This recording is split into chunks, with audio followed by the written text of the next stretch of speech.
Blood money. ఏంటి blood money? ఎవరు ఎందుకు ఇస్తారు, ఎవరికి ఇస్తారు అన్న దానిపైన మాట్లాడుకుందాం. బ్లడ్ మనీ అని అంటే ఒక నేరస్తుడు తను చేస్తున్న నేరం వల్ల ఎవరైనా చనిపోతే ఆ చనిపోయినటువంటి కుటుంబానికి ఈ బ్లడ్ మనీని ఇస్తారు. అది ఎంత అన్నది వారిపైనే ఆధారపడి ఉంటుంది. అయితే ఇది మన ఇండియాలో కాదు, కొన్ని దేశాలలో కఠినమైన ఆంక్షలు ఉంటాయి, అలాగే కఠినమైన శిక్షలు ఉంటాయి.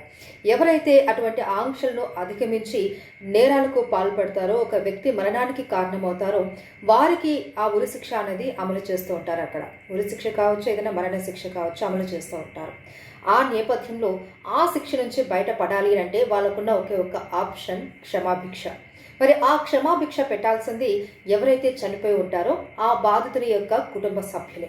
మరి వారు ఊరికెందుకు క్షమాభిక్ష పెడతారు? వారికి పరిహారంగా ఎంతో కొంత చెల్లించాలి కదా. నేరస్తులు ఎవరైతే ఉంటారో వారి కుటుంబం, బాధితుల యొక్క కుటుంబ సభ్యులకి కొంత పరిహారం ఇవ్వాలి. దాన్నే బ్లడ్ మనీ అంటారు. సో దీనికి ఒక చక్కటి ఉదాహరణే ఈరోజు మనం ఇంకొకటి చెప్పుకోవచ్చు. అదే కేరళ నర్స్ నిమిషప్రియ యొక్క కేసు. అవును, ఈ కేసులో మెహదీ అనే వ్యక్తిని మత్తు ఇంజెక్షన్ ద్వారా నిమిష హతమార్చింది. ఈ సందర్భంగా ఎమన్ కోర్ట్ ఆమెకి ఉరిశిక్షను అమలు చేసింది. సో ఈ ఉరిశిక్ష నుంచి ఆమె బయటపడాలి అంటే ఉన్న ఒకే ఒక మార్గం క్షమాభిక్ష.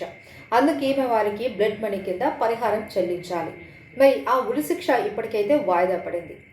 మరి ఈ బ్లడ్ మనీ యొక్క పరిహారాన్ని బాధిత కుటుంబ సభ్యులు ఆమోదిస్తారో లేదో తెలియదు. ఒకవేళ ఆమోదిస్తే నిమిషప్రియ ఈ ఉరిశిక్ష నుంచి బయటపడ్డట్టే. సో చూశారు కదా, బ్లడ్ మనీ అంటే ఏంటి, ఎవరు ఎప్పుడు ఎవరికి ఇస్తారు అన్న దాని గురించి.